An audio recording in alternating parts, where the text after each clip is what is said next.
Good morning, pilgrims, on day 18 on the Camino Francés in reverse. What a night, man. What a night. I spent the night here in this room thinking, oh, it's only four of us. It's going to be nice and cool. But I had a Korean guy here snoring all night. I had a Spaniard there snoring all night. I had another Korean guy there with his phone ringing all night long, notifications, you name it. The two Koreans left at 5:30. The Spaniard left like at 6:15. And it is 7 o'clock right now. Getting ready to have breakfast before I head out. Today I crossed the halfway point of the Camino and get to Terradillos de Templario. It is 32 degrees right now outside. So cold, man. It's so cold. But it slowly goes up throughout the day. We have rains in the forecast. Yes, we escaped them for like 2 weeks already. How long I've been on the Camino Francés? Over 2 weeks. And that's how it goes. I think by the time I make it to Burgos, I will have a couple of rainy days under my belt. No covers on the beds, unless you pay for them. It was only like $150, but I have my sleeping bag and my pillow doesn't have a cover, so I had to use my towel. I also use the blankets to raise the towel because they're so thin, and sometimes I get a little bit of a neck pain if I don't have my neck at the right angle.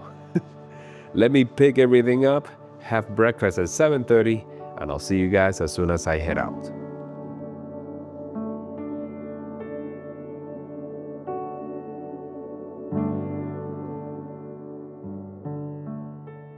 This series is sponsored by Rejuvenate Advanced Vitality Cream. Moisturize your skin. Gentle, no irritants. Rejuvenate, where nature meets science.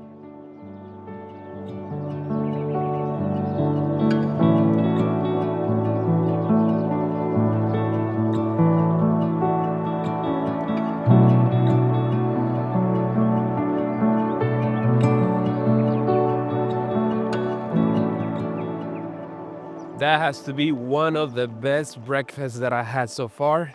So familiar to what I eat at home. So it was an omelet with ham and cheese, toast, orange juice, and café con leche. It was huge and it cost an arm and a leg. $9.80, 10 euros for that breakfast, but it was totally worth it. My God, the sun is out. It's a little warmer than when I woke up, but I still have all my layers on. It's gonna be a nice walk today, 23 kilometers to Terradillos de Templario. This town, it means a lot to me for the simple reason, I mean, there's really nothing there other than two albergues. But here's what happened. I may have mentioned this before, but I can't expect you guys to have seen all of my videos, so I'll repeat it. In 2017, when I did my first Camino, I stayed there and I got a full body massage, a 1 hour massage, and the lady spent the entire hour just talking about the Via Francigena and how she had done it, and it was amazing, and going over the Alps and the whole thing, on and on and on. And I'm like, yeah, that sounds interesting. How long did it take you? 3 months? 2,000 kilometers? Yeah, that's kind of crazy. So I put it in the back of my mind, and then in 2018, I ended up doing it. So I need to see this lady and thank her personally and see if she has any more suggestions. I'm not far away from Sahagun, the town, the halfway point of the Camino. That's where you can also get the halfway certificate. I don't think I qualify for that, and I don't even want it or need it. But I got it last year when I walked through here in May with a group of pilgrims, and I was the guide, and we got it for the first time, and we took our picture right there in front of the arch. All right, let's enjoy another day in La Meseta. My God, La Meseta is so cold right now. I don't think I will get to use the fan. Who knows? Maybe towards the end of the trip.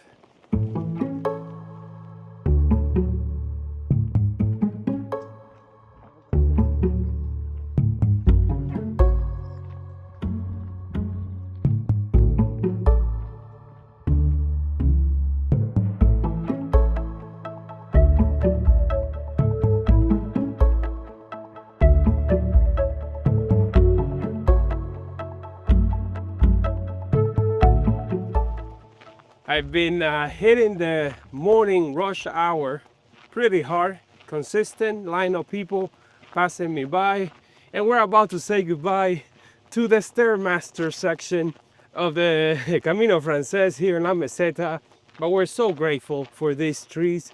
Without these trees being exposed to the sun, it's tough. It is, especially in the summer. And we're reaching a place that is a little bit controversial for me. Why is that? Well, that is because it seems like this is the split between the official Camino and the Roman road. And in 2017, I started heading in that direction thinking, okay, that's the way the official path goes, and this is the Roman road, but that is not the case because the split actually takes place before you're supposed to go over the bridge. So, come on guys, all we need is just a little bit "you are here" marker on this map, because every year that I pass by, I meet people here having the same issue that I had. At least I had a drone to figure it out. But if you don't, and you don't see the line of people going in that direction, you may actually do as I did and get lost.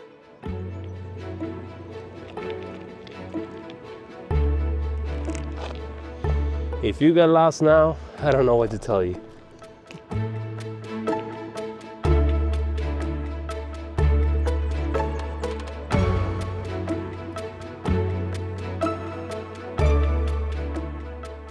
Right here by this bridge is where you actually have the split, Calzada del Coto and Bercianos del Real Camino. Then why do you have that monument over there?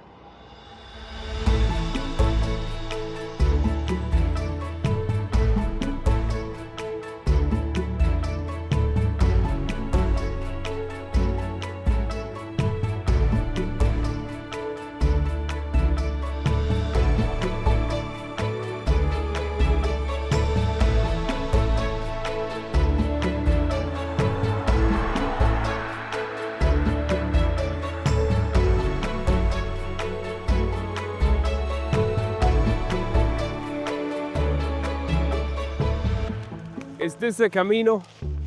No, it isn't. And you guys are always asking me if there's one piece of equipment that I wouldn't do the Camino without. And over the years, I would have given you different answers. But if there's one that it has remained the same throughout, it's been emergency toilet paper. Oh, this has saved me so many times that I cannot even begin to tell you. That's how it goes. I thought I was closer to Sahagun. I thought, oh, it's right there. I can see it from Berciano. As it turns out, it's 10 kilometers away. So pretty much about the halfway point. Whew. That was a good one and a close call.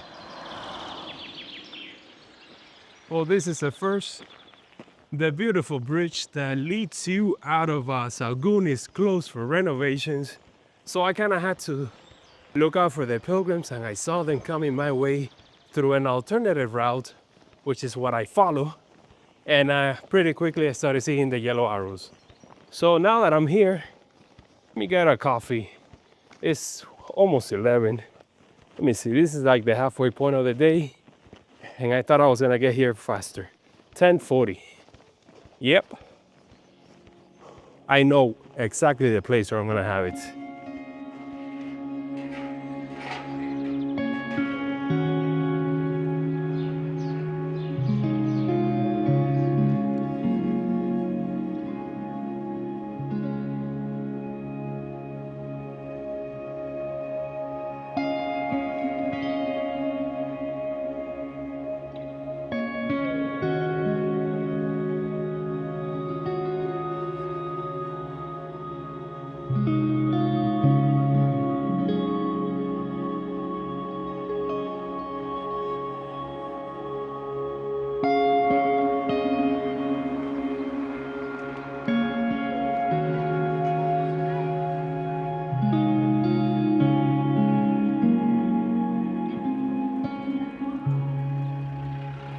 You know, it's not typical seeing the groups of Spanish students this deep into the Camino, but it is a welcoming sight. I have my quick break there by the staff with the 2 steps where most people take their pictures in front of the arches. And I had a café con leche, and it came with some churros. Not only do we have the halfway point of the Camino right after we leave this town, but we also crossing over from one municipality to another, still within Castilla y León, but we're leaving León behind and we're entering Palencia.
Wow, man, I just got a free hug from that guy, and he gave me this as well. Sahagun, man. I made a quick stop at the pharmacy because I needed to buy some supplies. I got some chapsticks for my lips because they're cracking, and I also got some sunscreen for my hands because they're burned to a crisp. And then I went to, what was it, a supermarket, and I bought a bar of soap because I'm running low on the one that on my second bar, so this will be my third one. There's a train station here, so this is one of those places where you can actually start the Camino or end it. Also, the Camino from Madrid connects with the Camino Francés in this town. It's just so many things happening here. We got a bull ring over here, a stadium, and when I passed by last May, they were getting ready to do like a mini running of the bulls in the town. So this is a very lively town, you might say. And also, this town is full of taxi signs. So I don't know, it's tempting, but I wrote all those numbers and I put them on my GPS tracks. Also, when I was making my way to town after the split, I saw this local going on this variant, and then he caught up with me further down the line. So I traced it, and I'm gonna include it on the GPS tracks.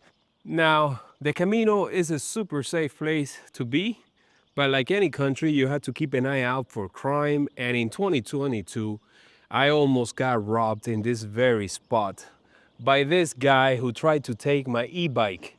Yes, you did. I remember you. I remember you trying to take it, but I caught him just in time. More pilgrims arriving in town. Wow, something tells me things are about to get a lot busier in the days ahead. I'm pretty sure that this mural is about the movie The Way. There's Martin Sheen right there. And I hear that they're making a sequel. Does that mean more people are coming this way? I think the sequel takes place on the Camino del Norte, so I better do that before the masses show up. By the way, that building that I saw by the train station, I don't know what that is. Is that a grain silo, a factory, whatever it is?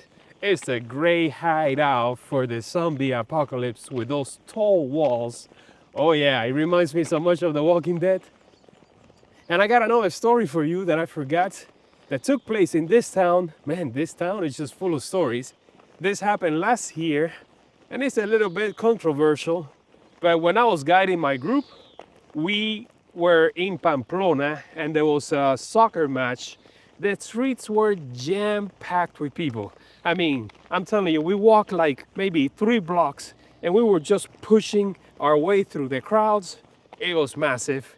And then, by the time we made it to Burgos, that was in Pamplona, by the time we made it to Burgos, one of our members was super sick with the flu, and she passed it on to us.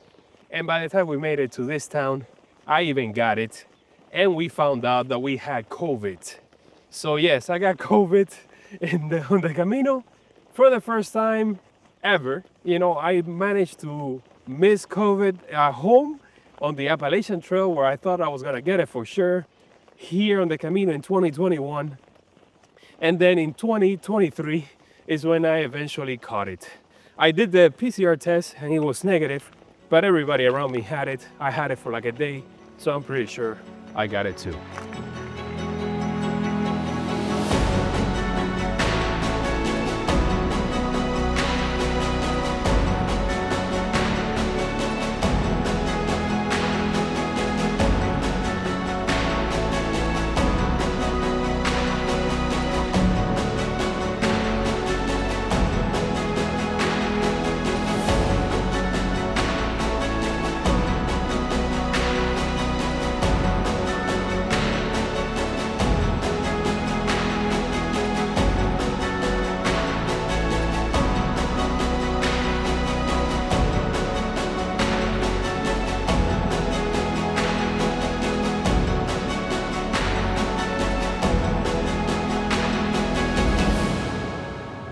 All right, so here we are crossing the halfway point of the Camino Francés. I think if you started in Rosensvalles, if you started in Saint-Jean-Pied-de-Port, then I think the halfway point is the town after that 17-kilometer stretch after Carrión de los Condes, where I will be staying tomorrow.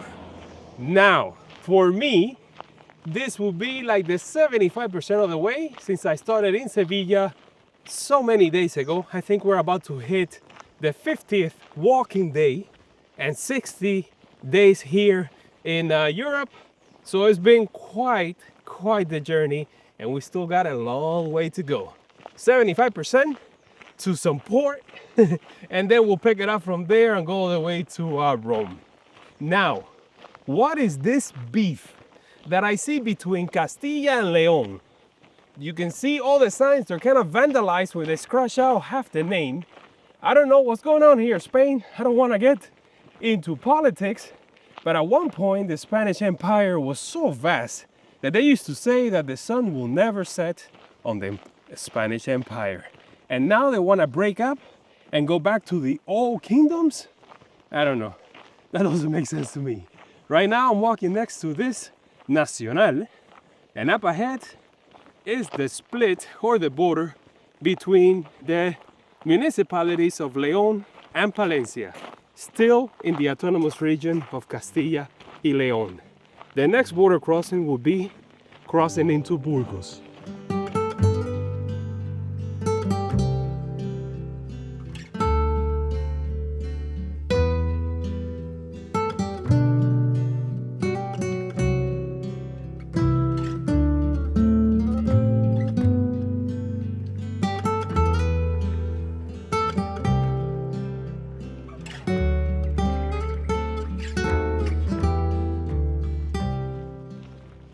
And we are finally in Palencia. Goodbye, León. And have you noticed a change in the landscape? Yes, we got rolling hills with wheat grass and the beautiful yellow flowers. I love it. We have left a municipality behind. We're entering another part of the Camino, another section of La Meseta. We got beautiful weather. It's nice and cool. It's not cold and it's not warm yet. Yes, I took off my down jacket, but it's nice. This is not gonna hold.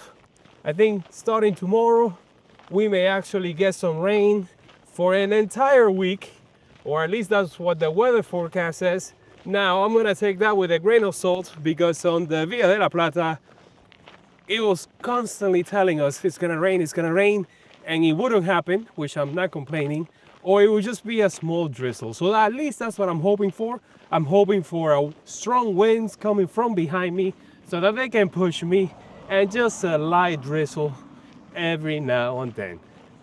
That may be wishful thinking. Now, I'm going super slow today. I'm filming so much, I'm loving it.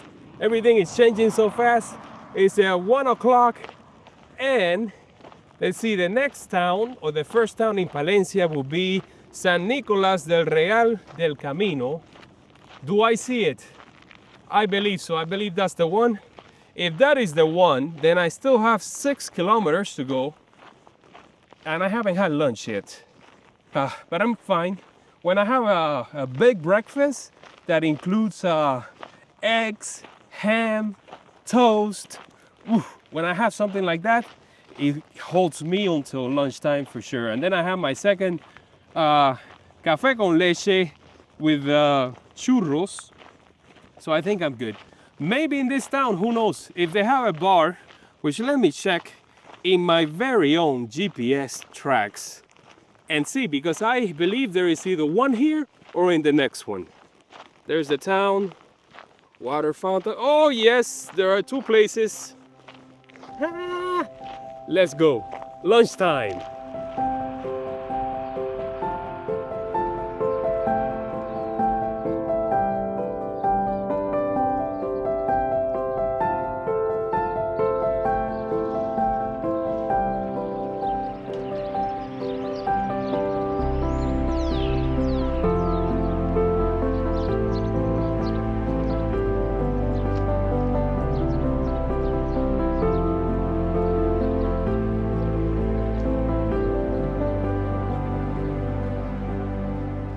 Well, that was an excellent lunch break in this bar Albergue that has the most peculiar decoration. I really enjoyed it, and while I was sitting there, I met a pilgrim from Panama that used to live here in Galicia, and we just started talking non-stop about the Camino and everything. And I went for a plato combinado because I didn't want to have a full menú del día, too much food. It is 2 o'clock right now. So I still got about 6 or 7 kilometers to go. So I'm gonna call the albergue just to make sure, because I know that they usually hold your bed until like 3. And I don't want a surprise when I get to Terradillos, because that town is in the middle of nowhere. And I think there's only 2 albergues there. Oh, I remember this descent. Yeah, those are the bodegas right there. I love this section of the Camino. Let me enjoy it while the weather is still great.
I forgot to mention that it was in Moratino where last year I saw this Italian guy with a funny hat giving out wax stamps to the passing pilgrims, and that's where I got the idea to create my own.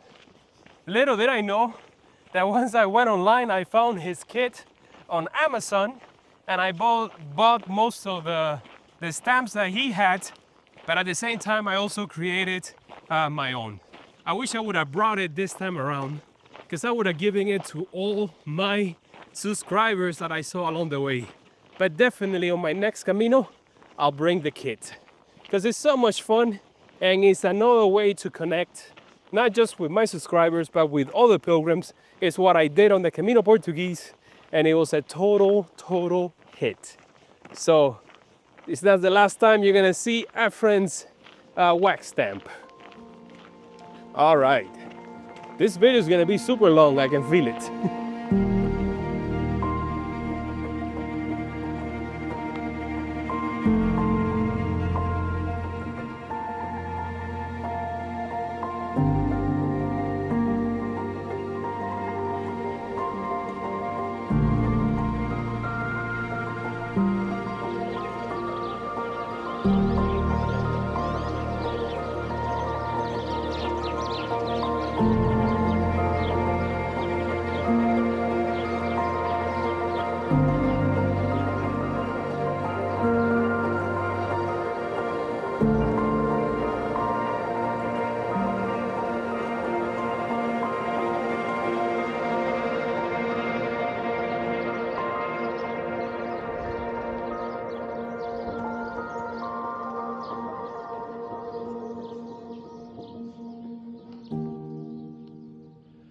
Oh, Terradillos de Templarios. This little village with nothing to do here, only two albergues, and it's like a ghost town. There's just nobody around.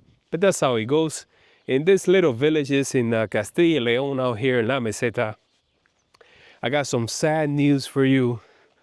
The lady doesn't work at that albergue anymore. I think she did what she told me she was gonna do, which is sell all her stuff and go walk the Trans-Canada Trail. I got my corner bed in a room with three other pilgrims, and they were practicing, they were fine-tuning their instruments, and tonight it promises to be quite the performance.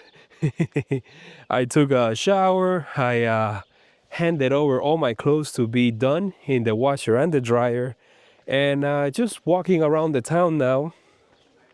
I'm gonna have dinner at 6:30, but since I had a massive breakfast and an even bigger lunch, so I think I'm just gonna go with a salad and sparkling water. I'm gonna go full vegan, just like I used to be for my first 14 years in Cuba, only back then we used to call it communism.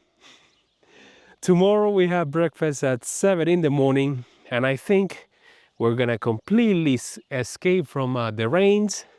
Tomorrow is Thursday, if I'm not mistaken. I love how we just lose track of time here on the Camino.